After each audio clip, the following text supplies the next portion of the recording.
संध्याकाळी शिफ्ट केलं सगळं.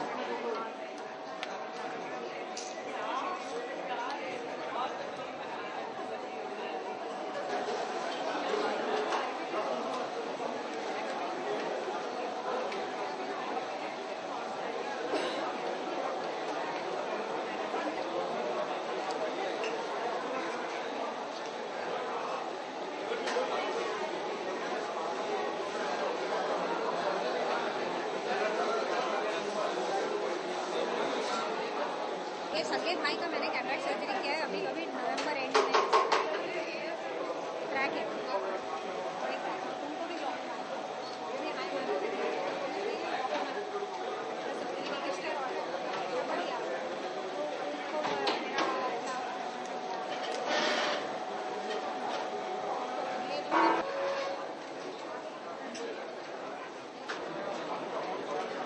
पूरी नई बिल्डिंग खड़ी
खाली ऊपर पर अच्छा बताए तो नेगेटिव पॉइंट के बाद में मालूम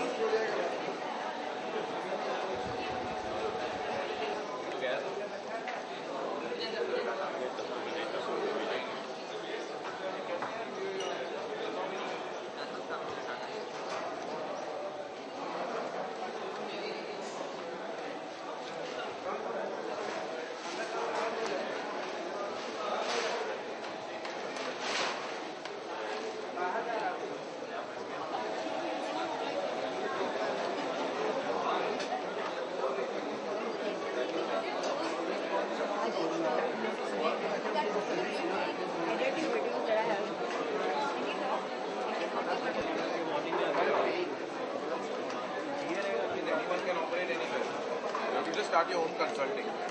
Starting a OT becomes a waste of money also. एक चालू किया तो बहुत हुआ. 4 जगह में वार्षिक खारगर तो कहाँ चालू करेगा? खारगर का पेशेंट तो खुलावा तो नहीं आएगा.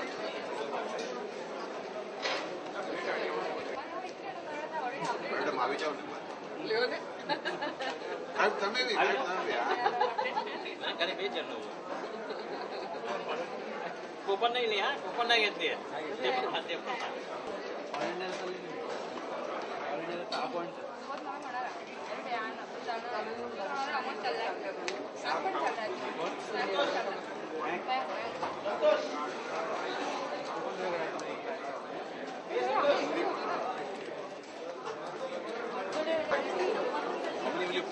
eventually how much money will be there? If you think of it as a business where time of machine is the same, it is a failure. Unless you are going to run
I'd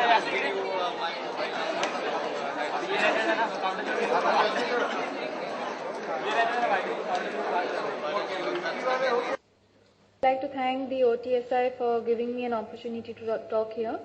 The talk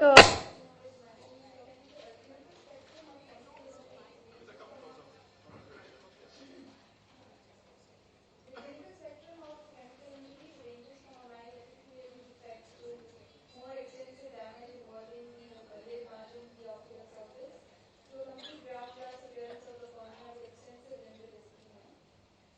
The Rocco classification is the most ancient classification for chemical injuries. There have been various modifications by Hughes, by Haminder Dua, but I still feel the basic classification works very well. The importance of grading the severity of alveolar injuries is because you need to know it works as a prognostic as well as a therapeutic indicator. It helps you to decide what kind of treatment you must choose for your patient and also how well the patient is going to do. It's a very simple classification which uses the grade of amount of limbal ischemia, the stromal case, and the corneal as well as conjunctival epithelial loss. The patients with grade 1 and 2 chemical injury usually do very well with medical treatment and very rarely require aggressive therapy in the acute phase, whereas those with grade 3 and 4, you have to be very aggressive in the acute phase and use your all the modalities that you may have, like implant surgery or surgical everything there. Before I go further, I'd like to say that the final visual outcome of a patient really depends on how aggressive you were while managing the acute phase and not only the late phase. The management pearls in an acute phase, it involves, most importantly, you need to neutralize the pH of the eye with buffered solution. You need to promote epithelial regrowth, suppress inflammation and neovascularization, and advance the Tenon's vessels. The way to remove chemical and normalize pH, as soon as the patient comes to you, you have to do copious irrigation with a flow of at least 50 ml per minute. You have to do that till the pH neutralizes. Wash the eye for a minimum of 30 minutes. It's important to use a buffered solution like BSS or Ringer's lactate and not use normal saline. There was a study which was published in 2008 where the artificially burnt rabbits' corneas were washed with normal saline and various flow rates, and the pH was then pH was evaluated at various time intervals. It was found that there is no difference in the pH in the eyes which were not treated and also those which were washed with normal saline. It's basically as good as not washing the eye at all. That's why it's most important to use a buffered solution, either a balanced salt solution or Ringer's lactate. You can see that there is a dramatic drop in the pH of the eye, which is what the desired outcome should be. Once you wash the eye of the patient, you also you invert the lid and look if there is any particle of chemical, you remove that out. And after that, you can then grade the patient on slit lamp and assess what grade of chemical injury the patient really fits in. Acute management, medical therapy includes topical steroids. You need to give it too early in the first week and you taper it over the next 3 to 4 weeks. The earlier school of thought was that you need to stop using steroids after 2 weeks. That's really not true. There is a study published in Ophthalmology 2000 where they have compared two groups where they have tapered off steroids over 4 weeks, and in one group they have stopped it within 10 days, and they found that the group where it is tapered slowly obviously heals faster because the inflammation is much lesser in that group. You need to give lubricants, give topical antibiotics just for prophylaxis, maybe 3 to 4 times a day. Give oral vitamin C. Vitamin C acts by helping to provide the collagen for building collagen. Oral doxycycline works very well. It inhibits the collagenases and helps in preventing stromal lysis. A short course of corticosteroids orally may be given if required. 10% ascorbate drops may be used. This needs to be added only if your chemical injury is severe. It's grade 3 and 4. In grade 1 and 2, usually you can just get away with using topical steroids, antibiotic and lubricants, and with your oral vitamin C and doxycycline. The second most important pearl in acute management would be to promote epithelialization. You assess your patient every day and you see if the epithelium is growing back. If it's not growing back with your medical therapy, you need to be more aggressive, probably put in a bandage contact lens, use a Boston scleral lens if you have one.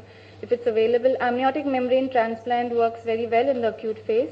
The study published by LVPR, where again they have used a control group without amniotic membrane transplant, they found that where the epithelium was not healing with regular medical therapy, amniotic membrane transplant really works well and for promoting the epithelialization. Autologous serum plasma may be used. If your patient presents in the acute phase with very severe injury, with a lot of ischemia, it may be a good idea to take up that patient for surgery early, do an amniotic membrane transplant, mobilize the tenons if there is also ischemia, and do a tenonplasty at the same time. The third important pearl would be to inhibit neovascularization. This is not very popular still here. It is very commonly used in the United States though, that is topical Avastin. Here you can see there is again done on a rabbit model. When Avastin topical was started on day 1 of chemical injury, there was a significant difference in the neovascularization seen compared to the control group or where it was started late. Here, of course, it's still not yet very popular. It can be used in the late phases, though, in form of a subconjunctival injection. The late phase, you're faced with multiple problems. They could include lid margin problems or conjunctival problems like symblepharon and limbal stem cell deficiency, stromal damage. So you need to focus on all of that. You need to correct the lid and conjunctival abnormalities. You need to restore the limbal stem cells, replace the damaged stroma, and most importantly at that point you need to maintain corneal hydration. At this, the lid problems like trichiasis, keratinization and entropion, obviously you need your help of the oculoplasty colleague to do that. You restore conjunctival phonesis, either you use a mucous membrane transplant or an amniotic membrane transplant. Surgical options for ocular surface reconstruction in the late phase, they depend on the extent of the ocular surface damage or disease, whether the damage is only to the substrate or the damage is to the substrate and the stem cells. Adjunctive therapies to treat inflammation and tear dysfunction improves the chances of success. The damage, if it is only to the stroma, then you can do an amniotic membrane transplantation and along with that a lamellar keratoplasty or a penetrating keratoplasty. If there is a stem cell damage, you need to address that separately.